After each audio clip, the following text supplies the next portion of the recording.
evening. Today we will start mathematics, general mathematics, fourth year BSc का lecture 4.1 मैंने आपको करवा दी थी. आज हम 4.2 जो है वो स्टार्ट कर रहे हैं. फर्स्ट क्वेश्चन जो है इन्वर्स है डायगोनल का. ये वही जो डेफिनेशंस हैं आपकी बुक की, उनको आपने क्या करना, फोकस करना. 2 जो है इससे मैं स्टार्ट करवा रही हूँ, ठीक है. उसमें वो कहता है फर्स्ट पार्ट में कि ए एन का इन्वर्स जो है वो किसके इक्वल है, ए इन्वर्स इनटू होल की power n which is n is positive integer. अब ए एन जो है हमने क्या करना है, ए को एन टाइम्स ए लिख दें तो वो क्या हो जाएगा, ए एन बन जाएगा.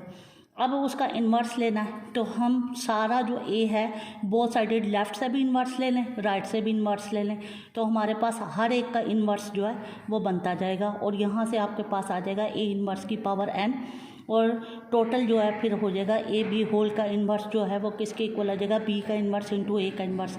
सेकेंड टर्म पहले आ जाती है, फर्स्ट बाद में चली जाती है.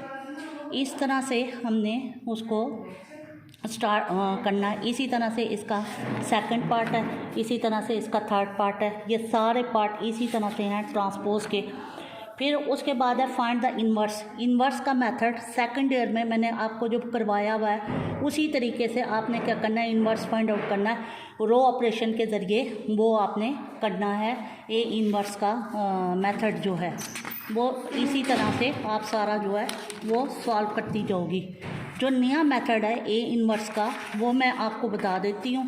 बाकी सारा जो रो ऑपरेशन के ज़रिए हम करते हैं वही है जो हमने रो ऑपरेशन के ज़रिए सारे इन्वर्सेस निकाले हुए हैं. अब दूसरा मेथड यानी जब बड़े मैट्रिक्स आ जाए तो उसको हम किस तरह से करते हैं, देखें.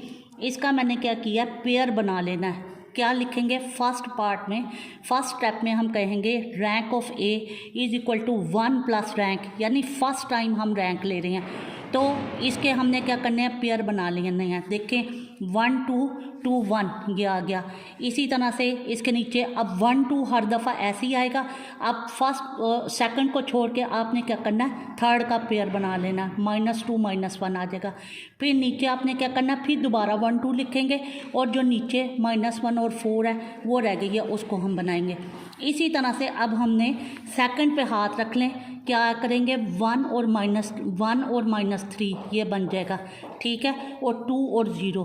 फिर क्या करना है, 1 और -3 फिर उसी तरह से चलेगा, ठीक है, जैसे मैंने फर्स्ट स्टेप में किया है. 1 और -3 आ गया, ठीक है. और यहाँ से क्या आ जाएगा, 2 और 0 आ जाएगा. अब नेक्स्ट में क्या करेंगे, 1 और -3 फिर से लिखेंगे. यहाँ से क्या बन जाएगा, -2 और 3 बन जाएगा.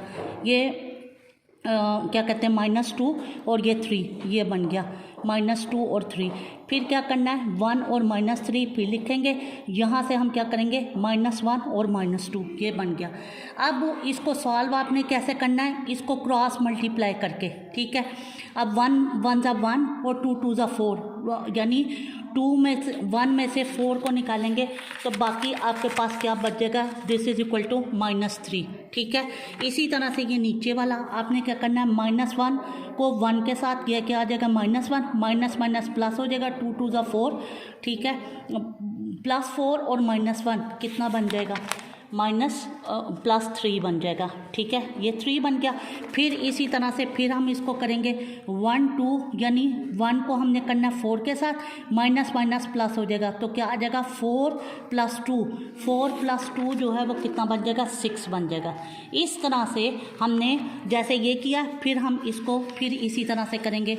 2 को -3 के साथ कर दें, क्रॉस मल्टीप्लाई, तो कितना हो जाएगा, -6 और ये 0 हो जाएगा तो ये कितना बन जाएगा, -6 बन जाएगा. ये आ गया -6. इसी तरह से हमने ये सारे का सारा कर लिया. अब हमने नेक्स्ट में क्या करना है, 1 प्लस रैंक वही लिखेंगे. अब हम क्या करेंगे, फिर से इसके पेयर बनाएंगे, -3 -6, ये -3 और -6 बन गया. अब हमने क्या करना है, 3 और -3 ये लिख दिया. फिर फर्स्ट को लिखेंगे -3 और -6 और फिर नीचे लिख देंगे 6 और -5. फिर इसको अब हम सॉल्व करेंगे. अब ये क्या है, सेकंड हो गया, तो 1 + 1 कितना हो जाएगा, 2 प्लस रैंक हो जाएगा। अब इनको क्रॉस मल्टीप्लाई कर दो, 3 3 = 9, 9 और माइनस माइनस क्या हो जाएगा, +6, ये कितना हो जाएगा, 6 3 = 18, ठीक है। 9 और 18 जो है वो कितने बन जाएंगे, 27 बन जाएगा। इसी तरह से नीचे वाले को करेंगे, ये -15 यानी ये बन गया आपके पास माइनस माइनस प्लस हो जाएगा, ये 15 बन जाएगा, और माइनस माइनस ये हो जाएगा प्लस, 6 6 का कितना हो जाएगा, 36। तो इन दोनों को हम ऐड कर लेंगे तो ये कितना बन जाएगा, 51 बन जाएगा।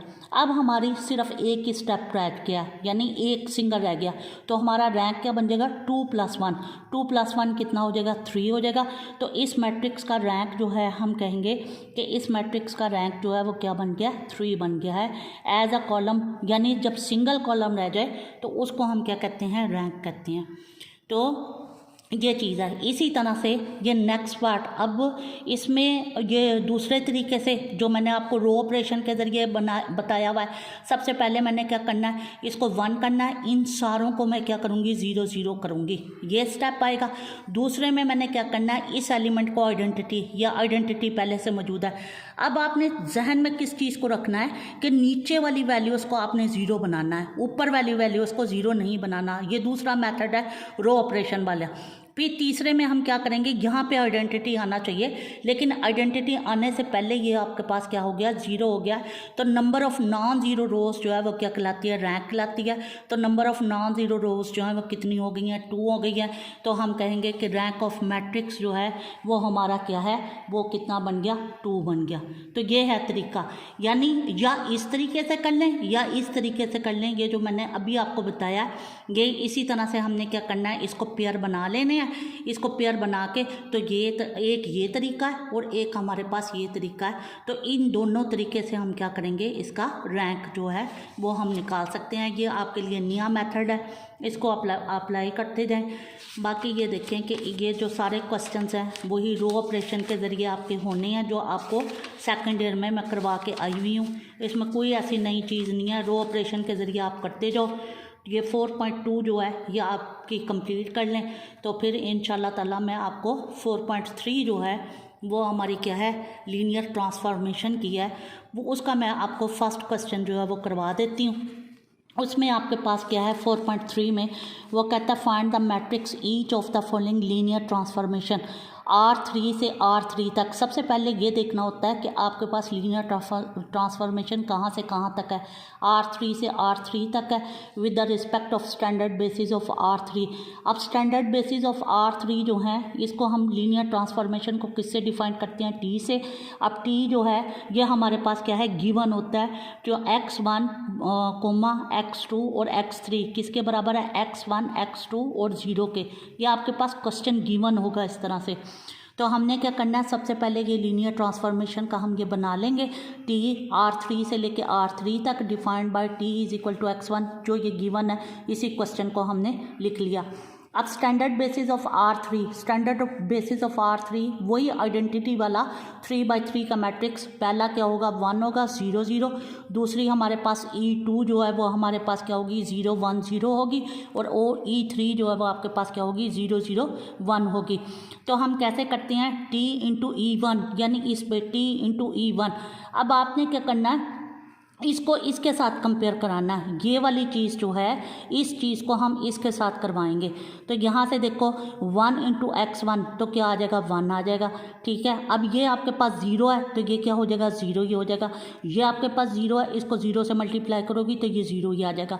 अब हम इसको करते कैसे हैं, 1 E1 + 0 × E2 + 0 × E3, ये आ गया। दूसरी दफ़ा E2 की स्टैंडर्ड बेसिस हम लिखेंगे और इसको हम कंपेयर करेंगे फिर इसी चीज़ के साथ जो हमारे पास गिवन है। देखो 0 को x1 के साथ करोगी 0 आ जाएगा, 1 को x2 के साथ करोगी तो 1 आ जाएगा, यानी इसके साथ कोफिशिएंट देखते होते हैं, 1 आ जाएगा। इसके साथ 0 है तो ये भी 0 आ जाएगा। अब फर्स्ट के साथ E1, सेकंड के साथ E2, थर्ड के साथ E3, ये बन जाएगी दूसरी इक्वेशन। तीसरी TE3 वो हम क्या करेंगे T001, ठीक है। अब हमारे पास स्टैंडर्ड बेसिस जो हैं वो हमारे पास क्या होती है 001 होती है, तो 001 जो है वो स्टैंडर्ड बेसिस हो जाएगी। अब इसको फिर हमने इसके साथ कम्यूट कराना है। देखो 0 को x के साथ करोगी 0 आ जाएगा, 0 को फिर x2 के साथ करोगी 0 आ जाएगा, 1 को 0 के साथ करोगी 0 ही आ जाएगा।